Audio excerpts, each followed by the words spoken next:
Hey there, so we want to talk about the examples of the White House staff. They include all the following except, and notice that it says except, so we want to make sure that we are finding the one that is not true. And so what I like to do is I like to find the ones that are true. It's a true-false question. The ones that are true can't be the answer. I eliminate those. The ones that are left are the ones that are false, and that's got to be the answer. So examples of the White House staff include all of the following.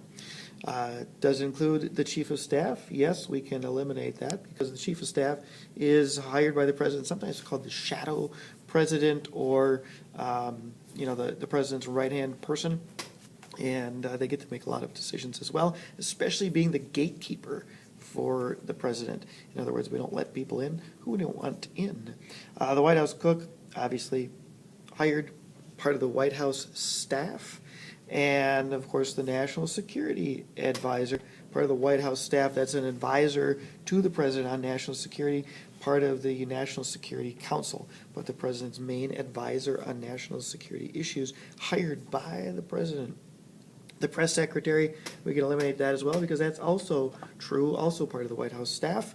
The press secretary is the president's main voice besides himself. And I say it's himself because it's always been a he so far. The press secretary goes out and represents the message that the president wants to put in front of the people. As a matter of fact, every modern press secretary has handed down a flak jacket where they put a little note inside on one of their last days, and all the notes from the previous press secretaries are in there so the new press secretaries can read them because they, of course, are taking the flak for what the president's message is, the press secretary. So the only one here, the vice president, while many times a close advisor to the president and an important part of the president's executive branch, vice president, not part of the staff. It's a constitutional office, and of course elected along with the president, chosen at the convention, but elected with the president in a separate vote in the Electoral College as per the Constitution. They had to change that because in the beginning, the vice president was the person who got the second highest amount of electoral votes. That didn't work. Imagine how that would work if it were that way today. So the vice president is the only false answer there. So it's got to be the answer because we're looking for the except.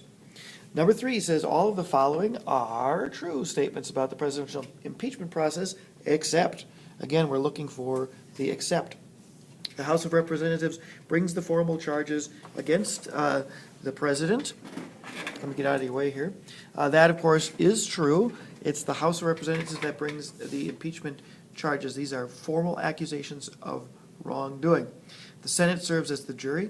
If a majority vote in the House leads to impeachment, formal accusation of wrongdoing, the issue goes to the Senate where they conduct the trial, and they have to have a 2/3 vote there to convict the president potentially of impeachable offenses.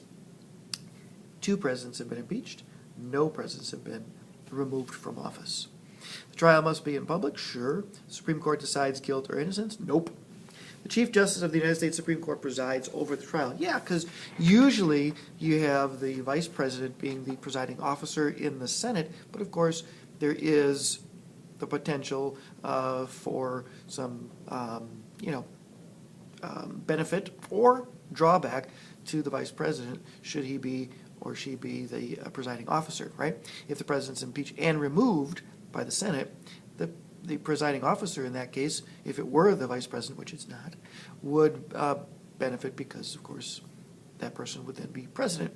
On the other hand, this is usually a close advisor, close confidant of the president, so in that regard you might have somebody helping the president as the presiding officer in the Senate. Bottom line is they don't let the vice president be the presiding officer in an impeachment trial of the president of the United States. It is the Chief Justice. So the only issue here, only except is the Supreme Court decides guilt or innocence. Keep in mind that impeachment and the resulting trial is not a criminal situation.